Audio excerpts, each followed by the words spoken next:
Demi Lovato upsets her fans at New York City's gay pride. And why were the police called to Selena Gomez's house? And what's up with Gaga wearing a wedding dress? All of this and more on today's rundown.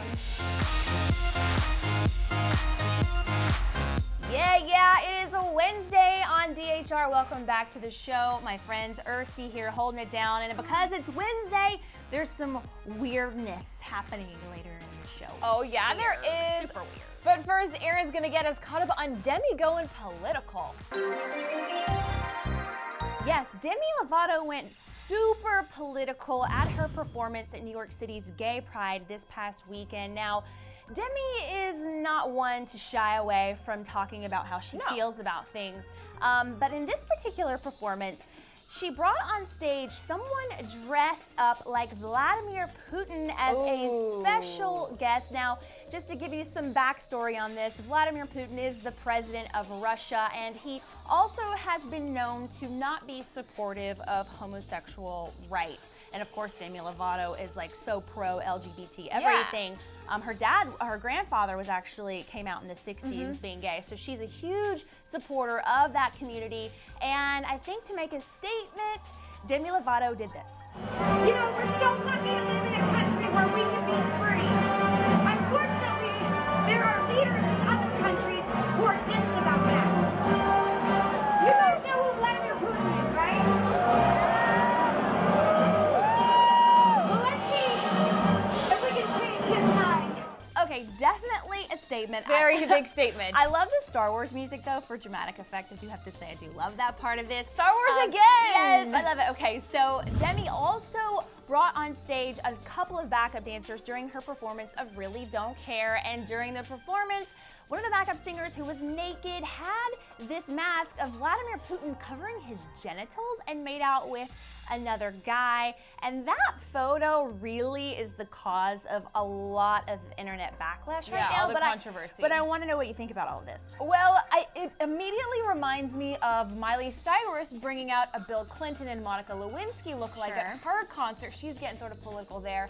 But for this Demi thing, do you think that she knew that was happening? What if the backup dancers just decided they were just going to come on naked and do that? What if she had no control? Yeah, I feel like though she would have come out and said something because in Russia, her Russian fans were really upset about this. Actually, in Russia, there were a couple of hashtags trending. One was Demi hurts Russian Levotics, and another was Stay Strong Putin.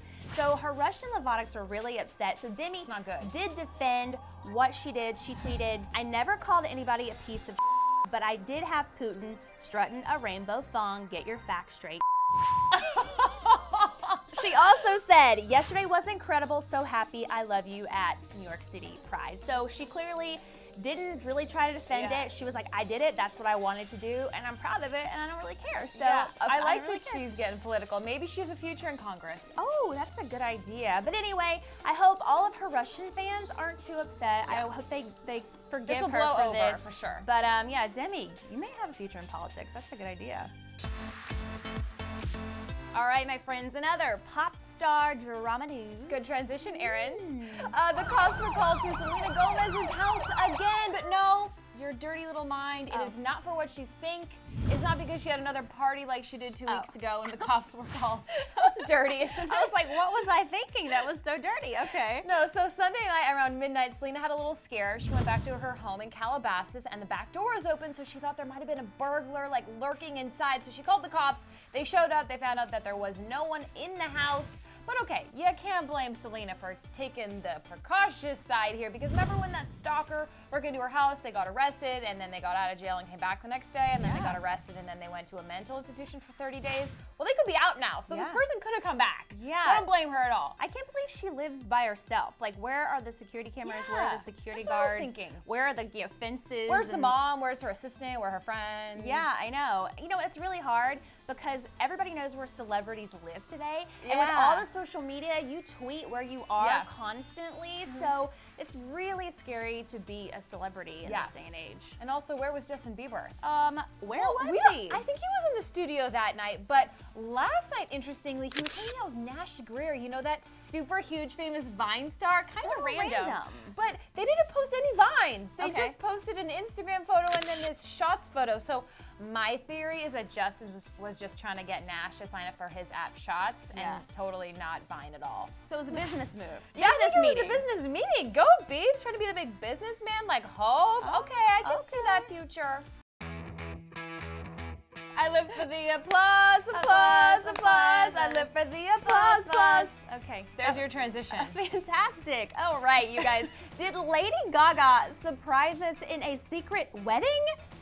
No, but she did surprise us in an awesome performance at the Montreal Jazz Festival in Canada with her duet buddy, Mr. Tony Bennett. Now, Tony was performing, he was on the set list, everybody knew he was performing, but nobody knew Lady Gaga was coming, although they should have known because she's doing an art rave performance in Montreal the next day tonight. And they have that new album, Cheek to Cheek, coming, so any little monster could have speculated. Now, you would think that they like maybe did one song or two songs. No, two songs. They did like 5 or 6 songs together. Some of them were jazz covers, and some of them were off of their album Cheek to Cheek, which should be coming out this year. I don't know, fall, maybe we this think. fall. So we're going to show you a couple of clips of their performance at the show.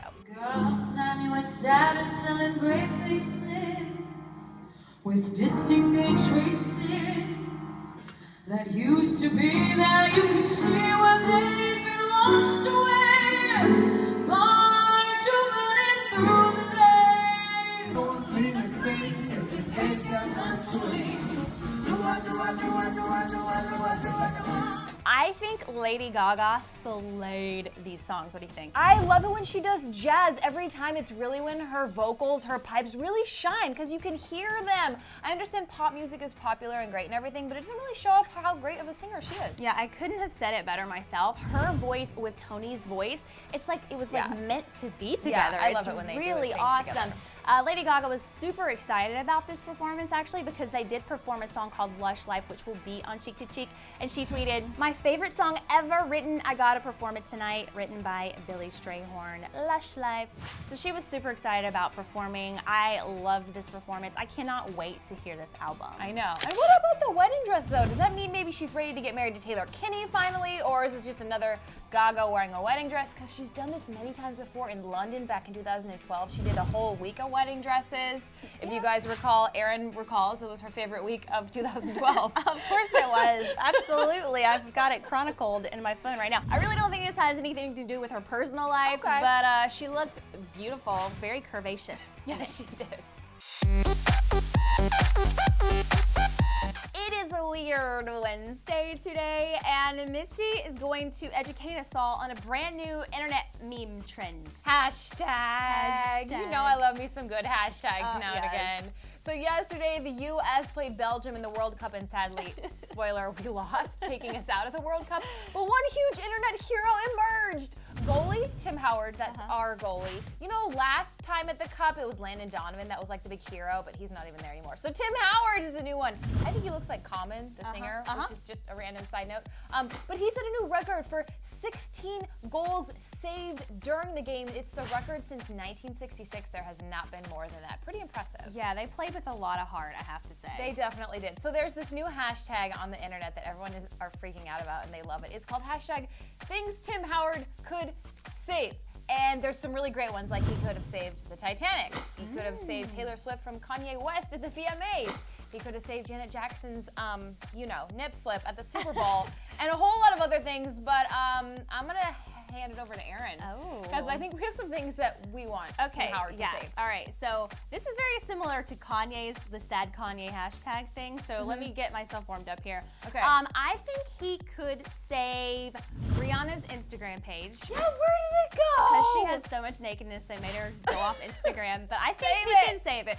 I also think he could probably save Jay-Z from Solange. Oh, that's a good one. Yeah, he could save Selena and Justin's relationship. Boom, hello.